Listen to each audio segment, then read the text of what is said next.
Ladies and gentlemen of the press, good afternoon. I'm about to make a very brief but nevertheless important announcement in relation to the process of the implementation of the revitalized agreement for the resolution of the conflict in the Republic of South Sudan.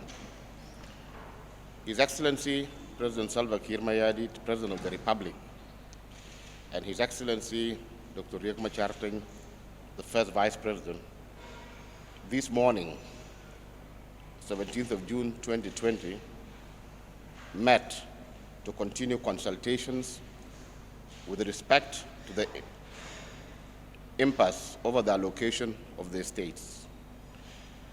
And I'm happy to announce that following today's round of discussions, and which comes in the wake of an earlier meeting that was conducted on Saturday, the 14th of June 2020, His Excellency the President and the first Vice President have now agreed that the estates of the Republic of South Sudan shall be allocated among the parties signatories to the RCs as follows.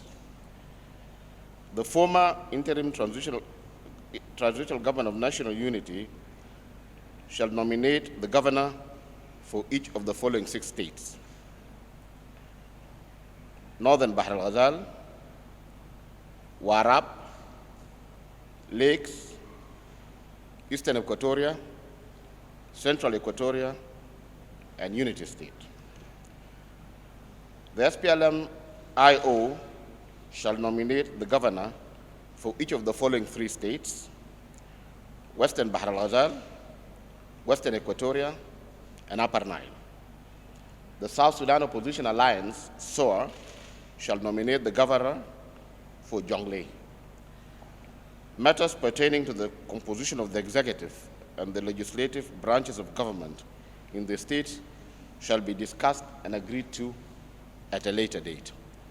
With this development, a fresh impetus has been given to the process for the implementation of the agreement, and as I alluded to earlier, other issues related to power sharing will be discussed and finalized so that the two key branches of government, the executive and the legislature, in the government of the Republic of South Sudan will have been decided and finalized.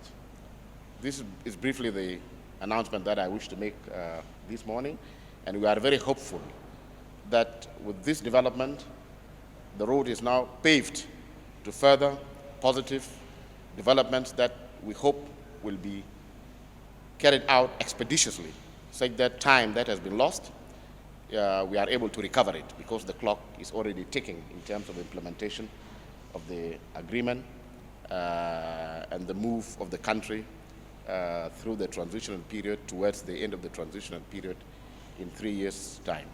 So again, I thank you.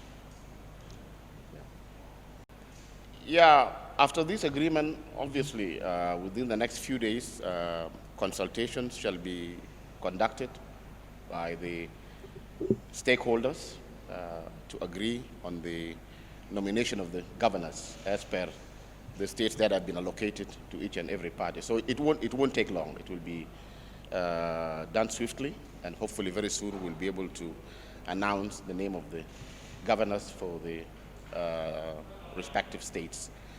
As for your question relating to why it took so long, it was not easy. A lot of agreement had been reached earlier on with respect to most of the states that have been allocated today. But the stumbling block to final agreement was the state of Upper Nile. It was discussed at length. The SPLA-IO felt that that state should be allocated to it. And finally, the President agreed that in the interests of progress and swift movement, that the state of Upper Nile should indeed go to the SPLA-IO in accordance with their request. But that was really the main stumbling block. It should move pretty fast, and the Parliament, I don't expect any serious holdups to the process of constituting the 550-member Transitional National Legislative Assembly. That should move pretty fast because all the parties probably have their nominations ready. It's just a question of submitting them to the executive authority to take action.